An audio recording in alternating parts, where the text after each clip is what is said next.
Vocês estão vendo ali, né? O Ciro Gomes ganha de todo mundo no segundo turno para a eleição de 2026. Apesar de que certas pesquisas não pesquisam o segundo turno justamente por causa disso. Mas tá lá, ó. Pesquisa Instituto Quantivus, maio de 2025. Então, o que acontece? Esse cara aí, o Ciro Gomes, ele é sensitivo. Quando ele assumiu o Ceará, ele foi espirituoso para ele conseguir maioria, para ele conseguir votos, apesar de ele ter minoria na Assembleia Legislativa, tinha a maioria dos votos, porque ele mostrava que as propostas dele eram de primeira linha, que elevava o nível, a moral daqueles deputados que apoiavam as propostas. E é isso que ele vai fazer no Brasil. E o povo começou a ver isso, porque o país está em crise, só promessa, muito mimimi, muita fofoca, muito papo furado, e na prática o país está afundando. Aí as famílias endividadas, as empresas endividadas, o governo estava previsto uma falência das contas públicas para 2027, agora já estão dizendo que vai ser em 2026. Então o que acontece? O Cirão, quando ele assumiu o estado do Ceará, era o mais pobre do Brasil e ele transformou no mais rico do Nordeste. Ele investiu em educação, então aqueles jovens que não tinham oportunidade, hoje eles passam nos vestibulares mais difíceis do Brasil, em São José dos Campos, em São Paulo, em vários lugares. As crianças que sofriam abuso lá no Ceará, hoje tem escola integral de manhã e de tarde, né? E então isso é uma transformação, tá certo? Antes do Ciro no Ceará, o estado era comandado pelos coronéis, né? Só que ele assumiu e ele demitiu 20 mil fantasmas que eram nomeados por esses coronéis aí para fazer o joguinho lá da corrupção deles. Aí os caras falam mal do Ciro até hoje, né? Porque acontece que eles perderam a boquinha, né? Mas esse dinheiro que ele economizou, demitindo lá os fantasmas, ele investiu na economia e fez o triplo do crescimento comparado com os outros estados. E ele não endividou o estado que nem os governantes têm feito por aí, que os caras dizem, eu fiz, eu aconteci. Os caras fazem um de obra e fazem 5 de dívida. O Lula mesmo, na primeira e segunda gestão dele, antes da Dilma, ele fez 4 vezes mais dívidas para o país, sem falar da dívida das famílias, do que a nova massa de salários que o governo dele criou. Então não adianta você fazer um e endividar por 4, porque depois vem a conta, e foi o que aconteceu quando a Dilma foi demitida, sofreu um impeachment, porque a economia estava tão ruim para pagar as dívidas da gestão do Lula, e ele foi covarde, ele jogou tudo no colo da Dilma. Inclusive ele jogou as dívidas passadas e as dívidas futuras, as dívidas da Copa, que o Lula não contratou a Copa do Mundo e a Olimpíada no Rio, mas ele não fez um tijolinho de obra. Deixou tudo para Dilma fazer a partir de 2010, sendo que a contratação foi em 2007. Então isso é uma covardia muito grande. E a conta vem. Não adianta hoje. Tem gente que diz, porque o Lula fez isso, fez aquilo, mas faz pouquinho. O Ciro Gomes fez 3 vezes mais.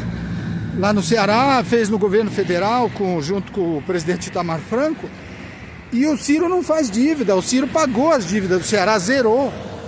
Enquanto que as dívidas do Lula causaram o impeachment da Dilma. Porque a conta sempre vem. É que nem filhinho de papai que fica gastando, e chega um dia que o dinheiro acaba, né? Aí esses caras ficam aí dando desculpa, né? Porque o Centrão não deixa governar, porque o mercado especulou. Mas quando você tem plano de governo, quando você tem projeto, você faz estímulos que viabilizam, por exemplo, combater a inflação com maior produção. Daí você não precisa aumentar o juro, porque você aumenta a quantidade de produto na prateleira dos mercados. Então é isso que o Cirão faz. Aí ele não fica com essas desculpas, esses mimimi. A gente não aguenta mais ouvir essas historinhas aí, porque o que nós queremos por exemplo, o que o Ciro fez no Ceará? O salário das professoras hoje é maior do que em São Paulo, e já era, na época do Ciro ele já começou isso. Então, tá lá, por isso que hoje no segundo turno ele ganha de todo mundo. E eu tenho falado aí com petistas, inclusive, não petistas, mas gente que votou no Lula, e metade deles hoje já não quer mais. Então, assim, o povo quer resultado, o povo não quer promessinha, discursinho, porque a minha mãe falava tal coisa. Tudo bem, é legal a mãe, mas não fica botando a mãe em falso, botando Deus em falso, Jesus em falso.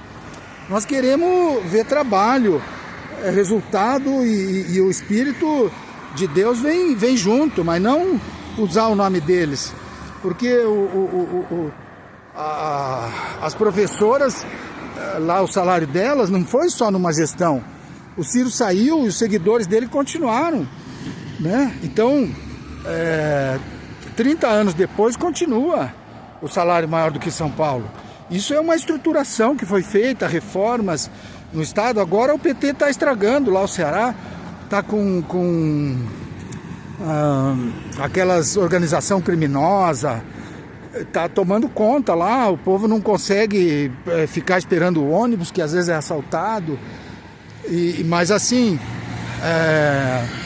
a estrutura que o Ciro deixou durou pelo menos 30 anos. Agora que estão conseguindo, tentando estragar lá, estão endividando o Estado de novo, né?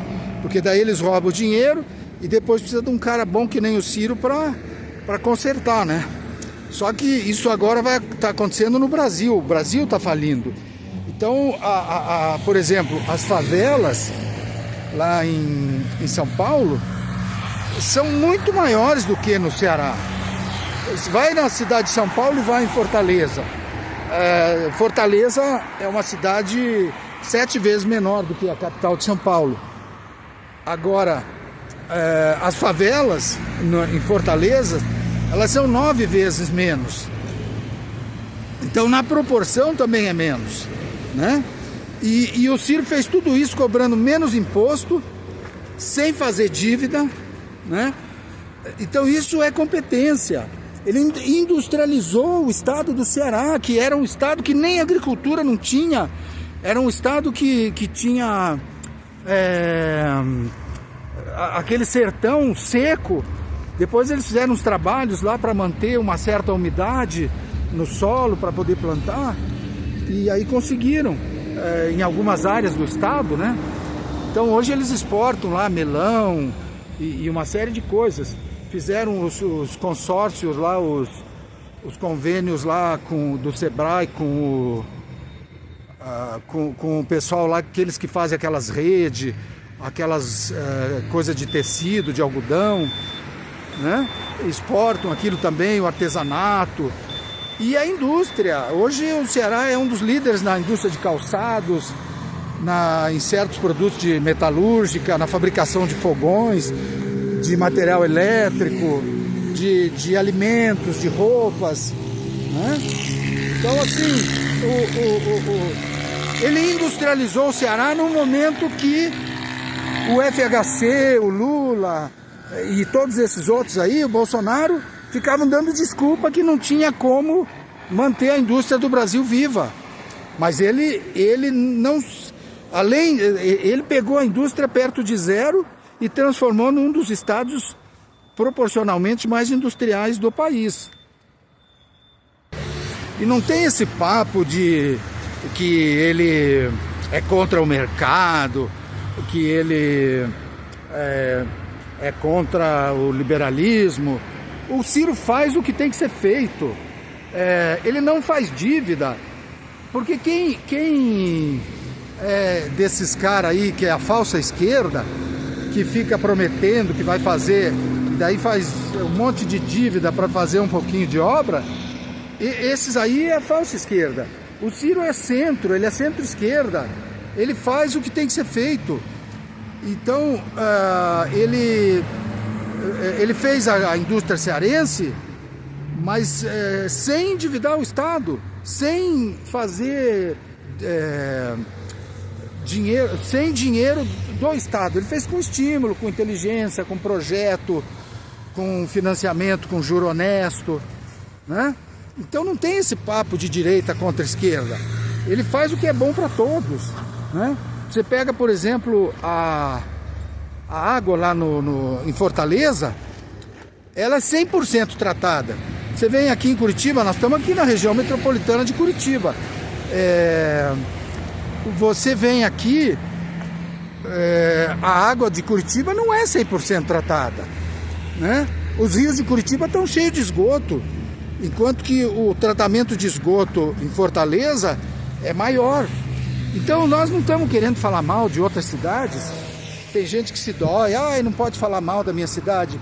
Mas nós estamos falando de quem faz o bem e quem pode fazer, inclusive Curitiba melhor e as outras cidades melhor, o Rio de Janeiro lá, com aqueles governador tudo preso. Enquanto que o Cirão fez um alarme contra a corrupção lá no Ceará e ele consegue evitar a compra, o gasto, antes do dinheiro ser gasto, né? Da contratação. Então, isso aí, é isso que faz, é isso que nós precisamos de coisa prática. Nós estamos com muito mimimi, muita fofoca. Porque o Bolsonaro fala muito palavrão. Porque o Lula é um cara legal. Porque não sei o quê. Sabe? Se o cara falasse palavrão, mas fizesse coisa boa, um palavrãozinho aqui, outro ali, a gente aguentava. Mas tem que saber fazer, né?